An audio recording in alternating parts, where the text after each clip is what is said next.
香港人細個嘅時候都會玩下玩具手扣嘅，但係大個咗當然唔會再玩啦。今日喪嘟男要喪嘟玩具手扣，要去塔起佢哋。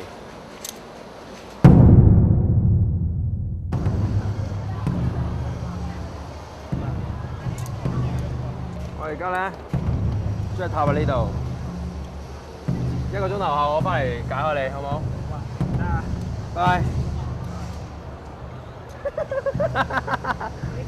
你自己解開，走啦！咩啊？嚇死我啊！嚇死你！走唔到。喂，阿哥。嚇？小姐可唔可以幫我執執啊？係啊，唔該。哇！Just do it。